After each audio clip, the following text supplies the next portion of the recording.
Bob Richter is a Lieutenant Commander in the United States Navy Medical Corps.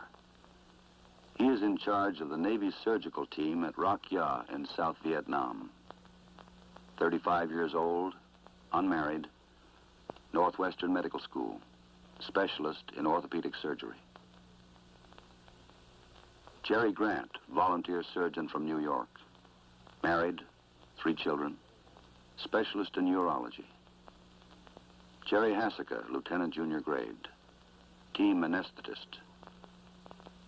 Dennis Renander, hospital corpsman 3rd class, laboratory and x-ray technician. Their job is to give medical aid to the nearly 2.5 million people in the province of Kenyang. How old is he? About 5, 7?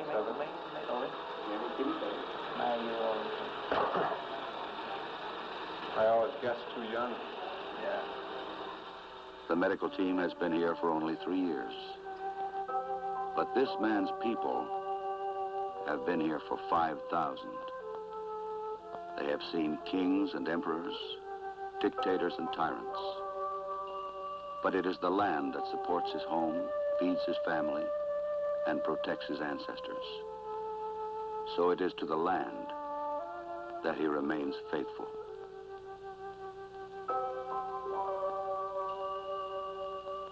Time has passed over this place, but left no mark.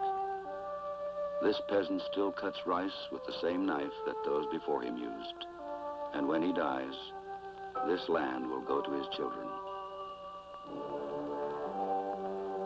But for all their history, sickness has plagued these people. Half of them die before they're 15. They have no knowledge or understanding of sanitation or modern medicine. They have lived in the superstitious darkness of witch doctors and medicine men. The marketplace of Rok Yaw. Every day, people come from the surrounding areas to trade goods and gossip. In little stalls by the edge of the canal, they buy and sell, talk and barter.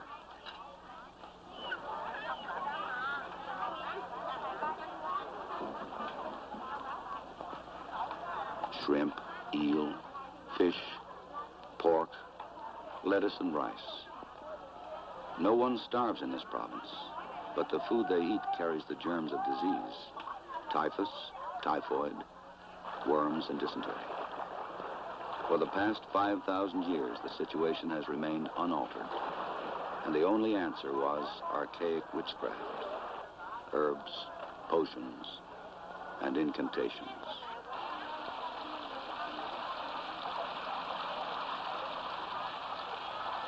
This is a crowded place. The sewers are uncovered like those of Europe in the Dark Ages. There is little plumbing, and the people throw garbage into the streets. Soap is a luxury for the rich.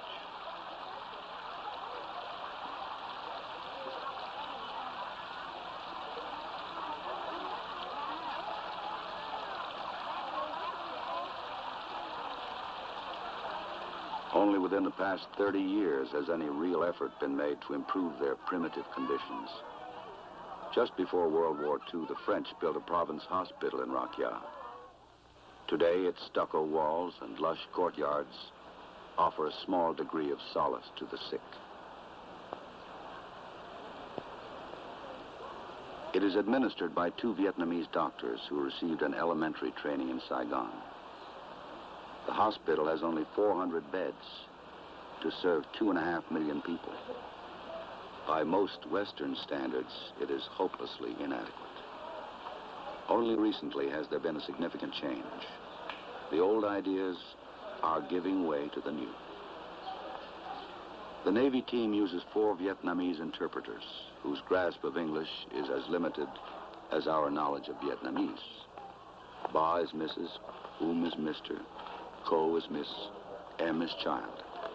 You learn a little Vietnamese, but never enough. So you end up speaking in simple, halting sentences. I never use in America. Why? Because in America we not use alcohol. Never heard of it before. This come from in France. Oh, yes. In France, they used to use alcohol all the time, put on hands. Oh, yeah. And you know a professor? This is the professor, Mr. Rok? What professor? Professor. Yeah, I know Professor. Professor? Yeah, well, he number one, and his younger men walk around, carry the alcohol bottle, put on hand. Yeah. That's why you still have alcohol here today. But how do you explain anatomy, surgery, or hygiene? It takes a long time, but it can be done. This is a man that bullet will right through leg, but not break the bone. Every day, Bob Richter makes his rounds. He examines his patients, instructs the Vietnamese nurses, and builds a trust that never before existed. It's still very sore, but it looked clean. No infection. Nó còn sưng ha, nó còn đau nhưng mà không sao. Nó không có làm độc đó.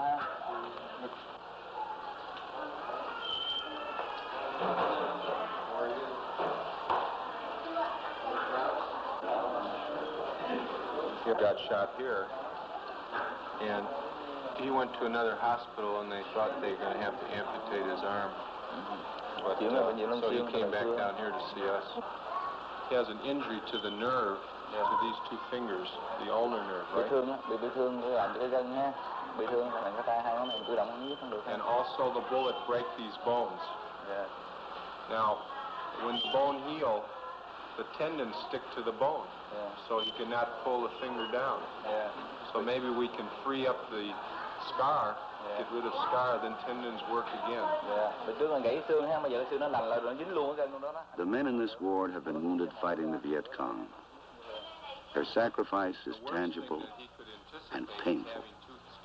No herbs or potions, no witchcraft can ease their suffering. But modern medicine, the skill of a surgeon's hand, and the compassion of one man for another can. That would be the very worst thing. You know, if we could do nothing else, we could put these fingers in good position.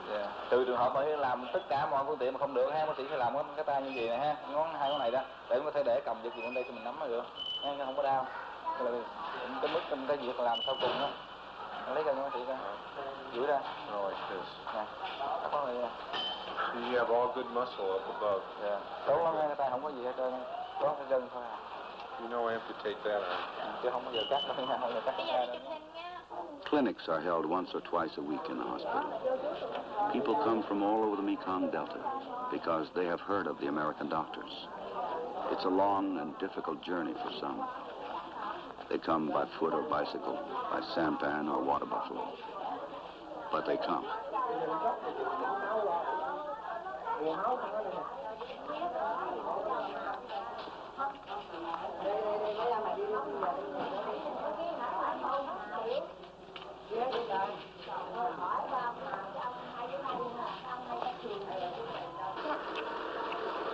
How's the little boy feel? Chị thấy nó thế nào? Thấy nó của mình khỏe không? Khỏe. Yes, she feels. She will fly a little bit better. Feel better? There we go. Look at that. No cry. Không có khóc nghe, tốt lắm nghe chị. Very good little boy. Tốt lắm rồi. Let's have a little dressing put on in emergency room, okay? And have him come back just one more time. 2 weeks. Bây giờ chị em bồng em bên trước nha, đợi lấy giấy nha. Bồng em bên trước phòng của cấp này cái nói cái thầy đó băng lại chân em rồi 2 tuần nữa trở lại. Okay? Dạ. Dạ bác sĩ. Rồi đây cũng bác sĩ đi dạ. Bye. Chào cô, dạ. Next. Cho vô em ơi. Good afternoon. Ngồi lên cô. You want to sit down here? Ngồi ghế này. Ngồi ghế không có được. Oh, you can sit on the chair. He does not want to sit on chair. Bảo nó ngồi ghế đây mà. Không có được rồi đó. Why doesn't Không có sao đâu bác cứ ngồi đi. he did not want to sit on chair? No, sir, he respect. He what? He respect you. He respect me. Oh, I see. So he did not want to sit next to me? Yeah. Oh. Would you ask him what his trouble is? Bây giờ bác thấy cho mình như thế nào? Dạ, trong mình đi làm nhưng mà có cơn không? Có cơn gì? Làm như còn em có khi tiền bạc chưa không biết đâu, không biết nó tại sao nó phí. He thought sometimes he feel the blue mind. He feels what? Blue mind, rose mind. He lost his mind. He don't know anything. He doesn't feel he knows anything anymore. How old is he? Nè, đến đi. Khi nào có hỏi bác nói mà câu hỏi cho bác đừng nói nha. 73? 73. Yeah. He doesn't know remember. He doesn't remember. Oh, I see. Well, he was sent here by Dr. Dr. John? Yeah, Vietnamese doctor. Right. With a diagnosis of tumor. Ask him, does he have any pain in his face? Có đau không? Dạ, không có đâu, không biết đâu. No pain. Nó núp trong này nè. No pain. Còn cục phải lớn Đến này. đây khi nào có hỏi bác nói. He talked last week, he feel much pain, but now he feel better. I see. But this is what bothers him right here, is in the right side of his neck. Yes. Well, he has either a very hard node there, lymph node, which is growing because of tumor or because of infection. But I think it probably tumored. Có lẽ là có bú ở trong cỏ mấy em. We are expecting to have a head and neck doctor come to Long Swin in about a week. And in the meantime, I'd like to give him some aspirins for his pain, and then have him come back in 1 week. And when we hear about ear, nose, and throat or head and neck doctor, we can send him to Long Swin for further treatment. Here, Mr. Dome, we have some ascaris eggs. This is a large Mr. Dome is in charge of the hospital's laboratory. He has never taken a course in biology or chemistry. Yet he is responsible for making accurate diagnoses of specimens sent to him by the hospital doctors. Everything he knows about laboratory procedures was taught to him by his Navy counterpart, Dennis Renander. There are 2 or 3 eggs of this kind. The schools in Saigon, Hue, and Da Nang are overcrowded, so technicians and nurses have to be trained on the job. It's a slow process. Mistakes are made, corrected, but soon he will have acquired sufficient skill to handle the job alone. Did you see it? Ông biết rồi? Ông biết rồi.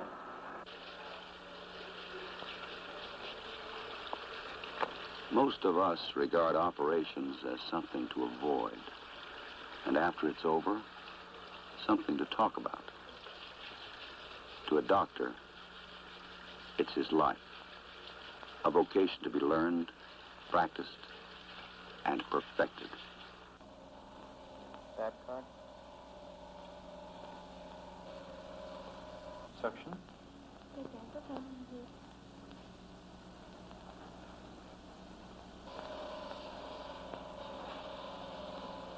Mr. Day has been trained by Americans to be a surgical technician. Although he is not a doctor, he is qualified to perform all but the most sophisticated operations without supervision.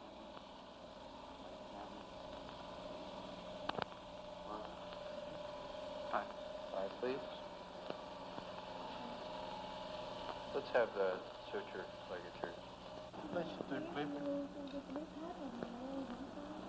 To most Vietnamese, an operation is alien and mysterious. A ritual behind closed doors, carried out with small knives, bottles, tubes, and needles. But in the eyes of the Vietnamese, it is different from the medicine man's magic, because the cure is real and not imagined. They know that an operation can save a life, restore a body, and relieve pain. Still, it is a time of uncertain waiting for the families. Entire households move into the hospital corridors, leaving their work and their homes, coming here, so that the family will remain together.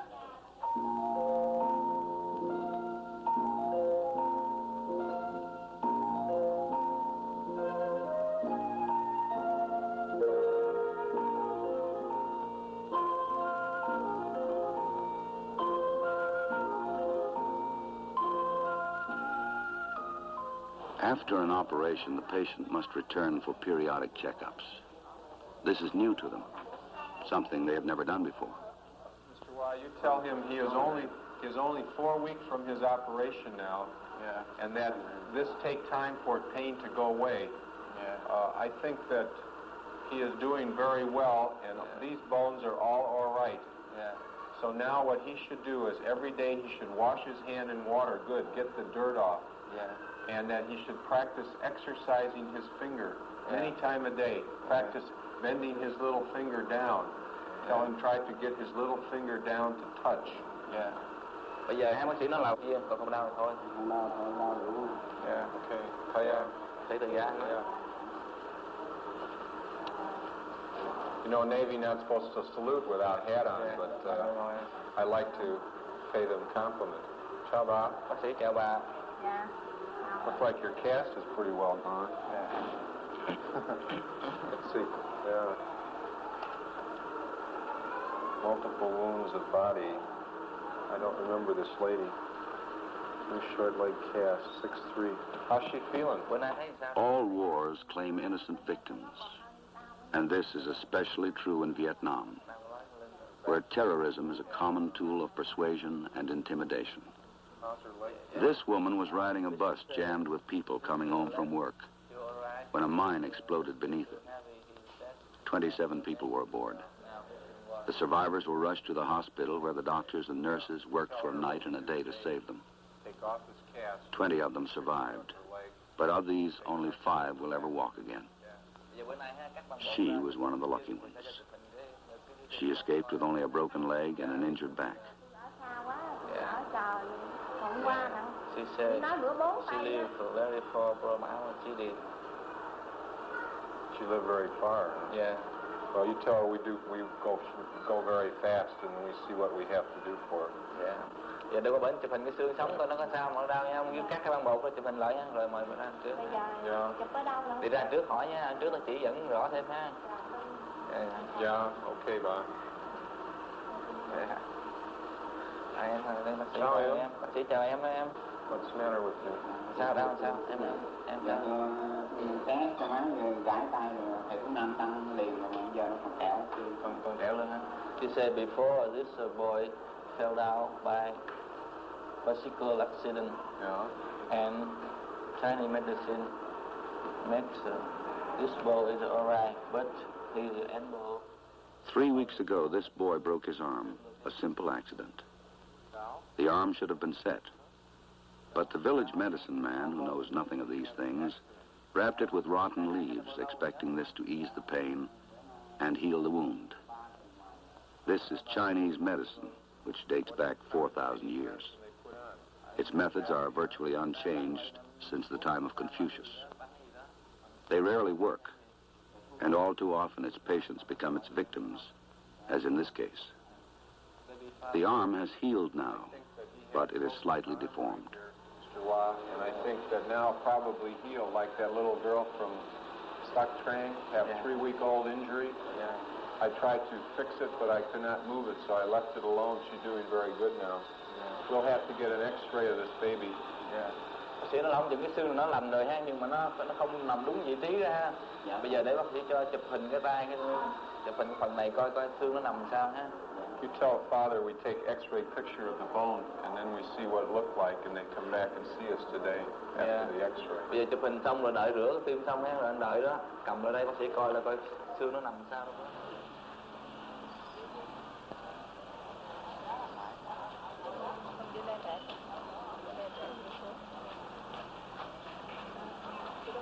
The weather in this part of the world is rarely friendly. Its only changes are from the extremes of incessant heat to driving rain that lasts for days and weeks. Shoes are always soaked. Clothes never dry. Mildew gets into everything. You find that the rain you hoped and waited for can be as tiring as the hot sun. In the outlying areas of Kenyang province, not all the people can get to the hospital.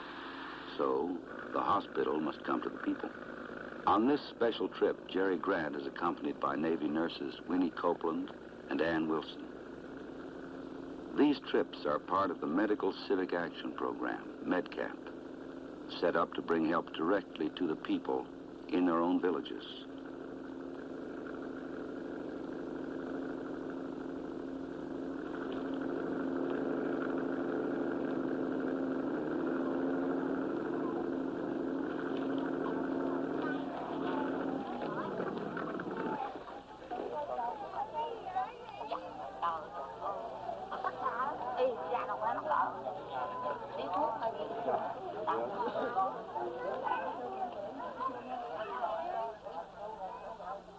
village of Tuba, people have come from miles around to be here when the Americans arrive.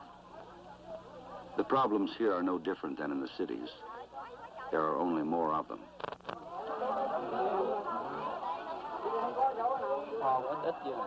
Sometimes you have a coffin. Tell them to take a deep breath. Thở mạnh lên đi, hít vô thật nhiều cái thở mạnh lên.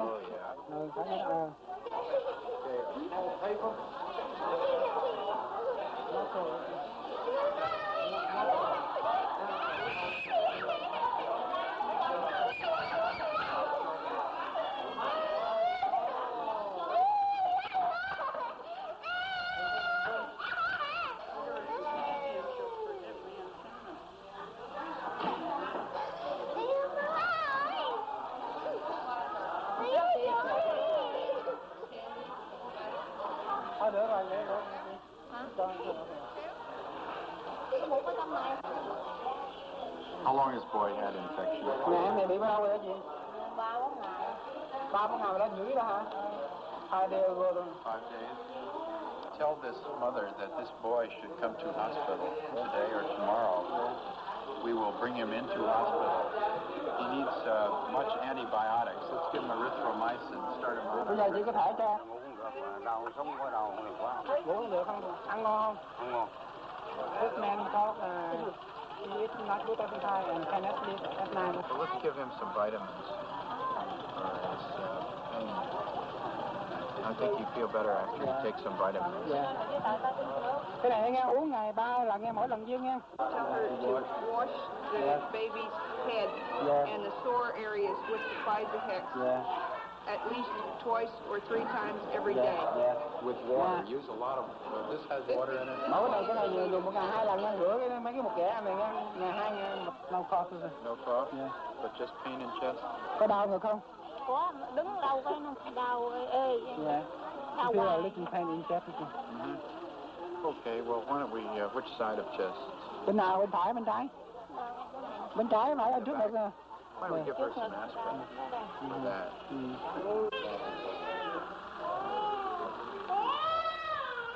Believe all this? One of the baby's ears. It comes off, but it's just crusted right in there, and it's nothing but the water. Cũng như mỗi lần mà có máu rồi. There's the old man, he cough and sometimes he go bowel movement. He will show the blood in He stool. has blood in stool? Yeah. Okay. Ăn đồ nóng mà uống rượu. If he can come to hospital, we'd like to see him there.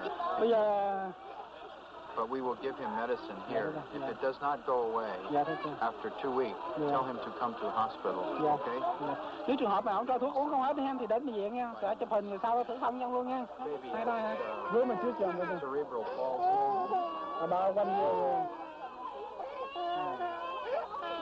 Tell this baby to come to hospital Wednesday afternoon. Chị nghe tôi nói nè, bây giờ chị có thể mang em ra nằm bệnh viện đi nha. Thứ Tư á, chiều thứ Tư á. Chiều thứ Tư tuần tới nè. Bệnh viện được giá kìa. 3 năm mấy năm? 4 năm hả? 4 years rồi. How many? 4 years rồi. She has. Yeah. Let's take her name down. Okay. Chị nói, We will try to get her prosthesis for her arm. Cái gì? Nguyễn Thị Nhiễu. Very well healed. Bao nhiêu đó? Rất là fan luôn. Khi ăn đồ độc. Well, we tried to get her some help with a new arm.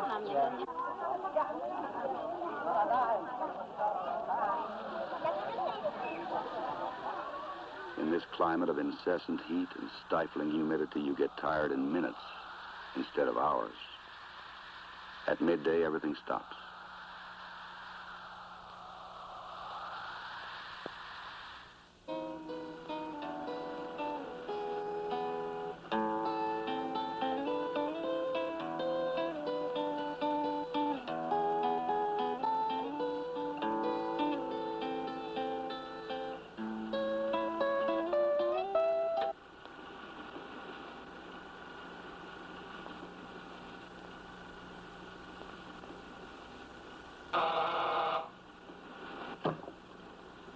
Foxy House. Emergency? A Viet Cong ambush. Okay, I come. 5 men severely wounded. Hand grenade. Shrapnel.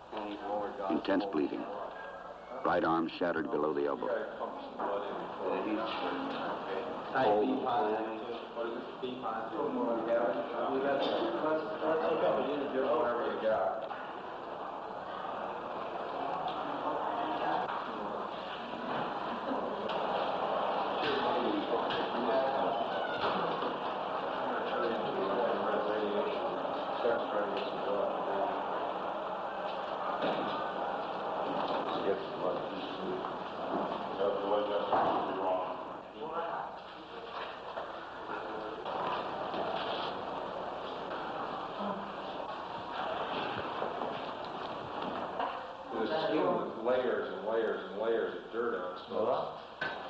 Okay, I guess we can put dry ones in, huh? We get some compressions down here. The most important thing in this is we'll just wash this very clean and then put them into a big splint. Watch them closely. Many problems that arise after these kind of injuries. Afterwards, you frequently have blood loss as a problem. That's some more. It doesn't have to be sterile. Yeah, I'll put this right here. Blood roll next does not have to be sterile. Just give me a roll, Coke. All right. Mrs. Bob, do you have any a towel to cover that with? Tôi có đem nóng chứ? Nguyện mở thêm Nguyện. So if we don't put it down in the dirt again.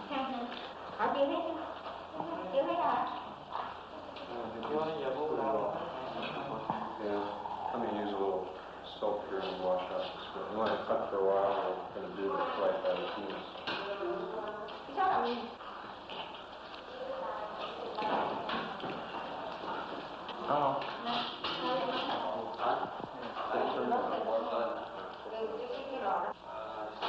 We're just about finished with this one.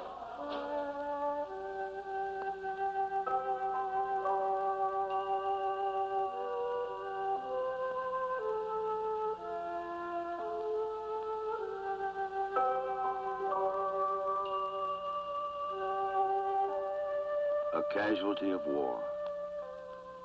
The face of a child struggling to survive. That men will give their time, their energy, and their knowledge to help other men. This is the meaning of compassion.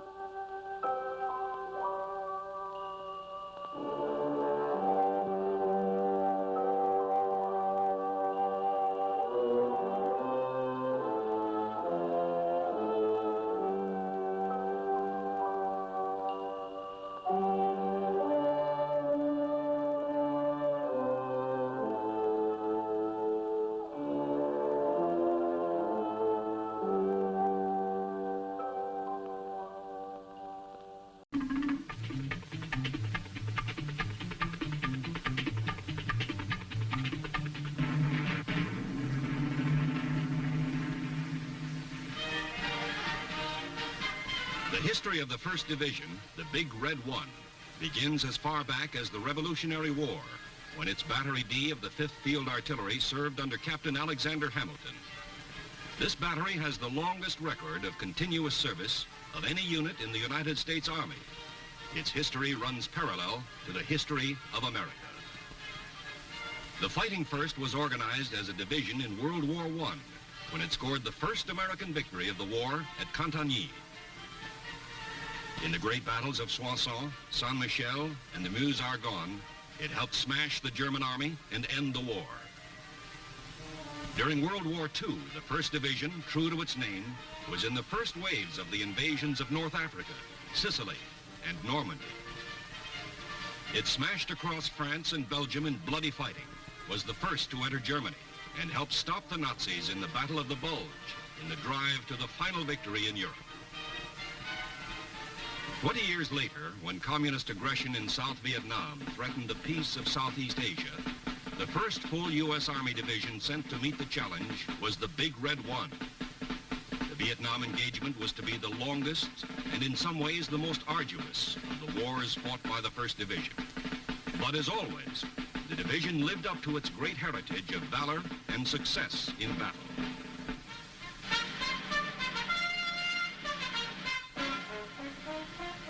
The arrival of the first Big Red One troops in Vietnam in July 1965 was very quiet and efficient.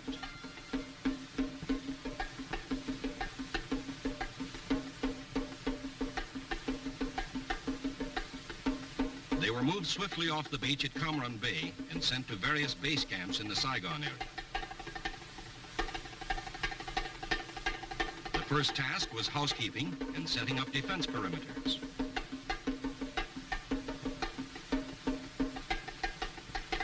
Then patrols, not only to clear the area around the base camps, but also to harden the men to the difficult climate and terrain. In all the varied combat history of the 1st Division, it had never fought in the soggy, humid climate of the tropics, or in the tall grass or thickets of the jungle, or in its rivers and swamps. The foot soldiers were inducted into airmobile patrols. There was contact with the enemy, so that they learned something about his guerrilla tactics. But there was no big action until November. By that time, over 14,000 1st Division men were in Vietnam.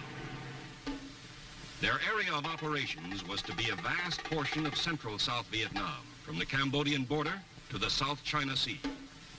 Division headquarters was set up 20 miles north of Saigon at Nha An, under Major General Jonathan O. Seaman, first of the 5 commanding generals the Big Red One was to have in Vietnam. The first of the dozens of major battles the division would fight in Vietnam took place at the tiny village of Ap Bao Bang, north of Lai Khe on Highway 13. On a sweep along Highway 13, several units of the 1st were hit by a reinforced Viet Cong regiment. 3 enemy frontal assaults were thrown back by intense small arms fire plus automatic weapons. The 4th and heaviest Viet Cong assault was stopped by 105s, firing at close range.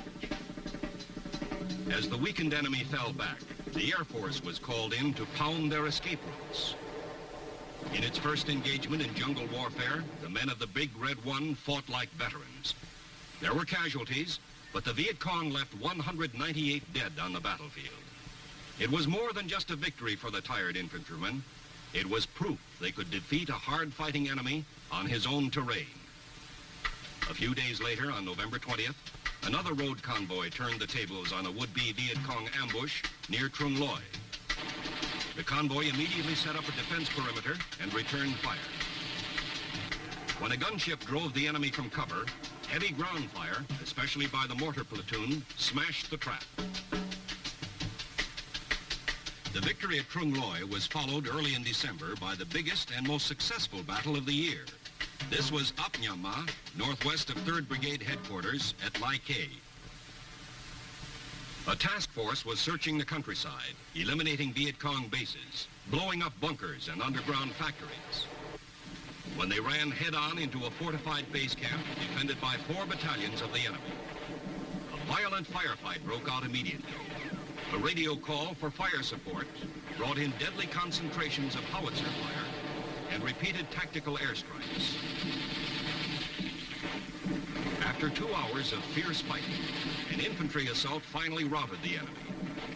The Big Red One had its losses, but medevac ambulance helicopters saved many lives by flying in to remove the wounded even as the fighting went on. Patrols grew larger and longer as the division increased its pressure on the elusive enemy. Even so, there was time for mercy missions to the South Vietnamese. Civic action, medical supplies, skilled help, and friendliness to villagers and their children. The beginning of 1966 saw an upsurge of activity by the battle-hardened 1st Division, with armor playing an increasing role in campaigns like Operation Crimp and Rolling Stone, and fierce engagements like those at Tan Binh and Lo Khe, where 1st Division soldiers proved at devastating cost to the enemy that they were masters of the jungle ambush. It was at Lo Khe that the division won its first Medal of Honor in Vietnam in the person of 1st Lieutenant Robert J. Hibbs, whose 15-man patrol chopped up 2 Viet Cong companies. Lieutenant Hibbs was killed when he attacked an enemy machine gun to cover the rescue of one of his wounded soldiers.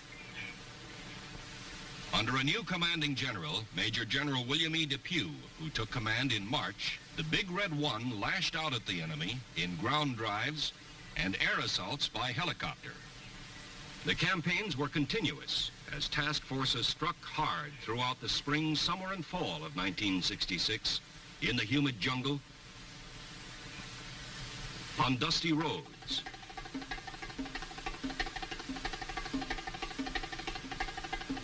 in the vast swampy delta of the Rung Sat Special Zone below Saigon. Battle followed battle as sudden, swift probes took the Viet Cong by surprise. Search and clear teams swept through his sanctuaries and hiding places. Armored road marches baited the enemy into would-be ambush traps, then turned the tables with devastating effect. Vast quantities of supplies and weapons were captured as dozens of VC base camps were overrun. The toll of enemy dead and wounded rose. Operation Attleboro alone accounted for over 1,000 North Vietnamese and VC killed. Communist plans for taking the offensive were completely disrupted. By the end of 1966, the men of the Big Red One were experts in the revolutionary new tactics of air mobile operations, which rushed troops to the battlefield with unprecedented speed and mobility. Division cannoneers set new records for the speed, volume, and accuracy of supporting fires. Coordination with aerial support, either by gunships firing rockets or jet fighter bombers, became a highly polished art. Of great benefit were the lessons learned in how to fight the guerrilla and ambush tactics of the enemy. The Battle of the Minh Thanh Road was a striking example. After very careful planning, a powerful armored column from the 1st Brigade was sent on a road reconnaissance in order to lure the 272nd Regiment of the crack Viet Cong 9th Division into battle. As expected, the Viet Cong tried to ambush the column. 3 battalions attacked abreast along the entire 1,200-meter length of the convoy. The heavily armed column, ready and waiting, blazed back with everything it had, and it had plenty. While the armor held its blocking positions on the road, helicopter-borne infantry was flown in to attack the Viet Cong flanks. Tremendous artillery fire poured in on the numerically superior enemy. Forward air control personnel called in strike after strike, 96 sorties in all. This sustained rain of fire was too much for the Viet Cong. They broke and ran with heavy losses. The Battle of the Minh Thanh Road was a superb example of the combined use of armor and infantry to destroy an enemy ambush. Armor serving as a fixing force to hold the enemy in battle, while infantry battalions maneuvered to hit his rear and flanks. The continuous campaigning of 1966 had familiarized the 1st Division with most of its vast area of operations, kept its lines of communication open, and disrupted enemy efforts to take the initiative. Now, the division was to strike directly into Viet Cong sanctuaries. The target was the Iron Triangle, the vast jungle area which was the enemy's foremost operational base for attacks on Saigon. In January 1967, Operation Cedar Falls was launched. 5 infantry battalions, plus 2 more from the 173rd Airborne Brigade, were airlifted to blocking positions to encircle the objective. Armor closed in to seal off escape routes. The main attack force struck deep inside the enemy-held jungle, so thick in places the Hueys couldn't land, and the men had to descend by a rope ladder. They pushed through heavy jungle, thickets and vines, waded through streams, searching for the enemy in village hideouts and underground bunkers. There was resistance as the Viet Cong sought to hold up the advance, but they invariably got the worst of it. 30 artillery batteries laid in devastating fires. Engineer bulldozers moved in to level broad stretches of jungle to deny the VC a future hiding place. One of the most significant results of Cedar Falls was the large number of Viet Cong, 576, who surrendered under the Chu Hoi, or Open Arms Program, which encouraged enemy soldiers to join the government side. With the Iron Triangle made untenable for a while, the Big Red One turned its attention to another Viet Cong stronghold, War Zone C. It was suspected that insurgent headquarters was located north of the city of Tay Ninh. Led by a new commanding general, Major General John H. Hay, who assumed command early in February, the division undertook painstaking preparations for Operation Junction City. Junction City was larger than Cedar Falls and lasted much longer, from February through April. Units from all 3 brigades participated. They were reinforced by troops from other U.S. divisions and separate brigades, plus Rangers from ARVN, the Army of the Republic of South Vietnam. Altogether, 30,000 Allied troops went in to clear out War Zone C. Despite this large force, there were many engagements in which units of the 1st Division were outnumbered. Aggressive patrols lured the enemy into attacking. When contact was established, help was called in. Additional troops rushed in by air, moving with stunning speed to reinforce the embattled defenders. Supporting fires from the ground and from the air blasted the attackers. Helicopters again proved their versatility in many ways, as air artillery, as troop carriers deploying large forces at distances and speeds that constantly took the enemy by surprise, as aerial ambulances rushing the wounded from battlefield to hospital, sometimes in minutes, as supply ships delivering vital cargo right into the hands of soldiers on the battlefield, artillery and ammo, so that the Viet Cong, no matter how far away, was never safe from the destructive fire of the big guns. The result of Operation Junction City was the heaviest loss yet sustained by the enemy. Over 1,800 dead, and the veteran 9th Viet Cong Division completely shattered. The Big Red One, hardly pausing, pressed on with more campaigns through the rest of the spring and summer. In Operations Manhattan and Billings, task forces probed into enemy strongholds in the Michelin Trapezoid area and War Zone D. Meanwhile, a different kind of campaign, continuous since its inception in 1966, was operating throughout the entire 1st Division area. This was the Revolutionary Development Program, carried out jointly by Americans and Vietnamese to win the confidence and goodwill of the Vietnamese people, especially in villages suspected of harboring Viet Cong. The procedure was for a task force to move in unexpectedly and seal off the village. Soldiers swiftly established security by checking for mines and booby traps. Psychological warfare specialists with signs and posters explained their mission. The village was thoroughly searched for evidence of Viet Cong activity and suspects taken into custody. Then supplies were brought in, and the villagers were fed and clothed. MedCap, medical missions, were a vital part of the pacification program, bringing badly needed treatment for a variety of ailments. While the Big Red One carried out its missions of peace and war, it also conducted an immense training program. Many of its veteran soldiers and battle leaders had gone home through the Army's yearly rotation program. Yet, thanks chiefly to mobile training teams of combat experienced personnel, the 20,000 men of the division were at a peak of professionalism when the 1st began Operation Shenandoah II, one of its fiercest campaigns, and to many veterans, the most outstanding in the division's 5 years in Vietnam. Shenandoah II was a series of violent battles at far-flung points on both sides of Highway 13, from Lai Khe north to the area around Loc Ninh, near the Cambodian border. From September into November, the fighting raged through jungles, across rubber plantations, through wooded areas, tall grass, and streams. It was often toe-to-toe slugging with the enemy. Night fighting was common, as North Vietnamese and Viet Cong troops attempted futile assaults on the American NDP's night defensive positions. The Big Red One had the advantage of highly mobile armored support and heavy firepower always on call, and fought alongside the South Vietnamese Army units. The result was inevitable, a smashing series of victories that destroyed numerous enemy bases and fortifications and left over 1,000 of his troops dead.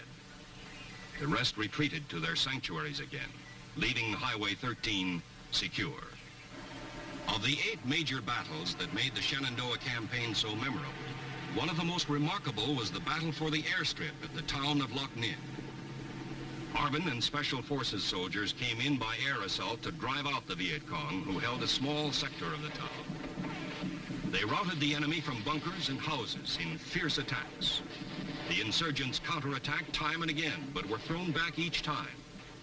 The fighting raged for days as both sides brought in more forces. The high point, however, was at the airstrip, where 1st Division Artillery had set up a fire base. The Viet Cong attacked across the airstrip in 3 waves, but were stopped by howitzers, firing at point-blank range. There were many heroes in Operation Shenandoah II. It was a fitting tribute that it was the President of the United States who presented the awards for valor in battle. It was a well-earned respite for the Big Red One when Bob Hope and his USO troop arrived to entertain the division at Christmas. The Viet Cong Tet Offensive that opened 1968 did not take the Big Red One by surprise, since some kind of all-out enemy drive was expected. When the attack struck Saigon and the U.S. Embassy was assaulted, troops were rushed to the city. There was hard fighting.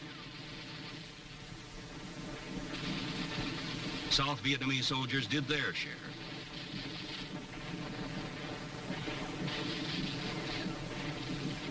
There were casualties and destruction, but the inevitable result was annihilation of the insurgent force.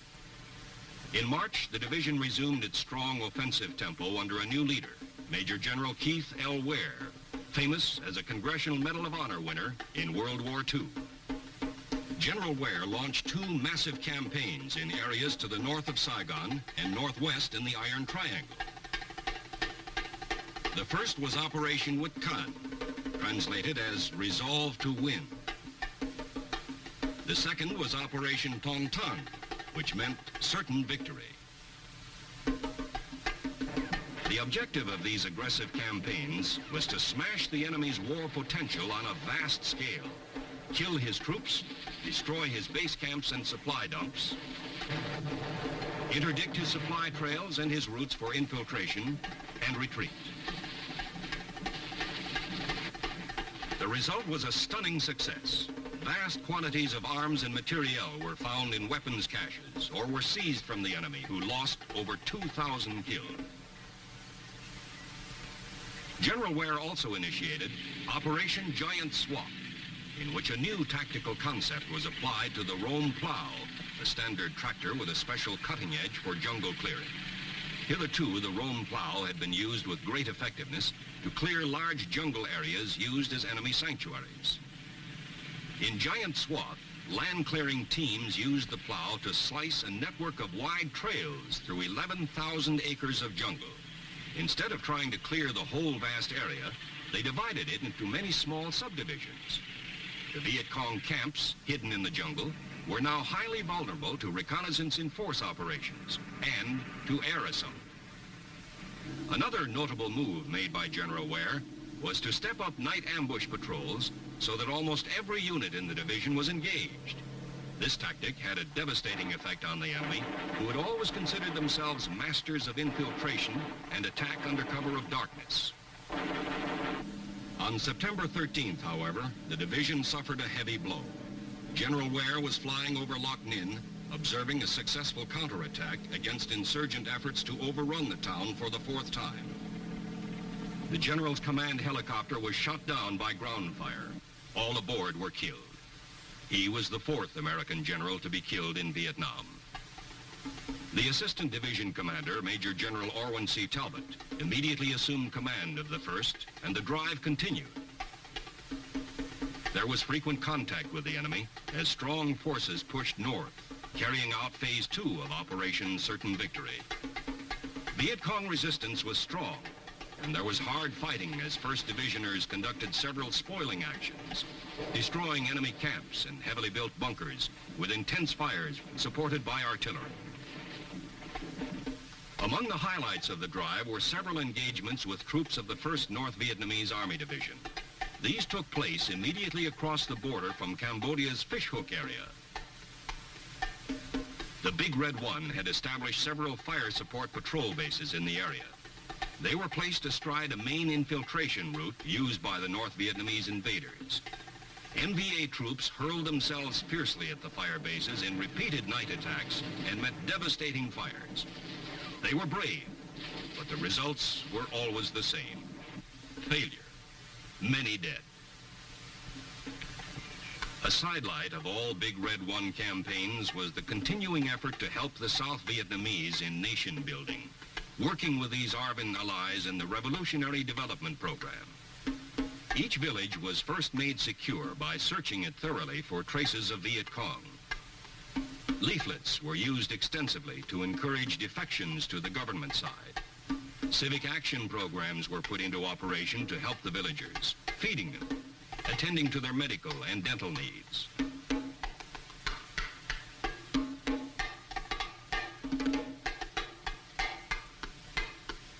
Animals as well as humans were carefully ministered to with the hope that the South Vietnamese could help themselves to attain economic self-sufficiency and to strengthen grassroots government. In 1969, the division continued its tremendous sweeps to keep the enemy off balance. Sometimes it struck from the skies in air-mobile assaults, sometimes on the ground in a fluid shift of tactics. Armor played a powerful supporting role in these drives to cripple the communist winter-spring offensive. Powerful reconnaissance in force operations struck again and again into the Iron Triangle, the Michelin Trapezoid, War Zone C, and War Zone D. Battles by night alternated with fighting by day as Viet Cong and North Vietnamese soldiers resisted desperately. Highly trained scout dogs sniffed out the enemy while spotter planes sought him from the air. Enemy dead littered the battlefields. Captured weapons, like this communist-made AK-47 rifle, were plentiful. It wasn't easy. The terrain was often rugged, and so was the fighting. There were casualties, but medevac was always there to take out the wounded. Sometimes the enemy attacked recklessly, and sometimes he holed up. Then he had to be blown out, or foot soldiers had to go in after them. These volunteers were known as tunnel rats, and no fighting men were more admired for their courage and nerve. Sometimes enemy contact was light, and there was more monotony than action. It was a welcome relief between patrols and sweeps to see the pretty face of a USO entertainer, even if she did bring along a boyfriend. For some Big Red One soldiers, there was a complete change of pace. They became amphibious. In June of '69, the division began to use small fiberglass boats to patrol the river approaches to Saigon. Working in conjunction with Navy patrol craft and shore-based infantry patrols, these ski boats drastically cut down Viet Cong infiltration by water. Elsewhere, the great fighting machine of the 1st Division continued its relentless pursuit of the enemy under its 5th and last commanding general in Vietnam. He was Major General A.E. Malloy. Deploying its vast power with professional precision. Going into battle with the high morale traditional with the Big Red One. Its fighting men struck smashing blows against Viet Cong forces concentrating north of Saigon for an autumn offensive. For the defeated enemy, it was one more bitter lesson in the futility of challenging the 1st Division's enormous battle power and its irresistible will to win. The war in Vietnam was winding down for the Big Red One. Early in 1970, it made its last sweep. Orders had come in to stand down, to prepare for redeployment. Men and vehicles were withdrawn from the field. Much of its equipment and facilities were turned over to ARVN forces. The U.S. Army's program of Vietnamization, under which the South Vietnamese Army increasingly shouldered the burden of combat operations, was proving a success. Large contingents of American troops had already gone home. Now, it was the turn of the Big Red One. Early in April, the division left the last of its bases and returned to Fort Riley, Kansas, almost 5 years after he had gone to Vietnam. April 15th, 1970 was another milestone in the long, proud history of the 1st Division. In a colorful, heart-stirring ceremony, watched by many thousands, families, relatives, friends, and dignitaries, including the Secretary of Defense, Melvin R. Laird, the 1st Infantry Division was renamed the 1st Infantry Division, mechanized. It had a new commanding general, Major General Robert R. Linville, and it had new troops. Its ranks were filled with the men from another famous fighting outfit, the 24th Infantry Division, which was deactivated.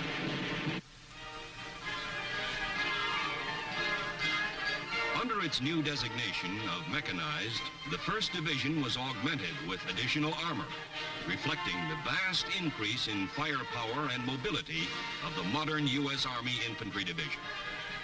The 1st had a new mission, too, to support our commitment to NATO in defense of the free world. New faces, new strength, a new mission, but all of it steeped in a time-honored, hallowed tradition of service to country. And now, after almost 2 centuries of valorous battle deeds, the 1st Division looks ahead, confident that it will carry out its future tasks in the spirit of its motto: no mission too difficult, no sacrifice too great, duty first.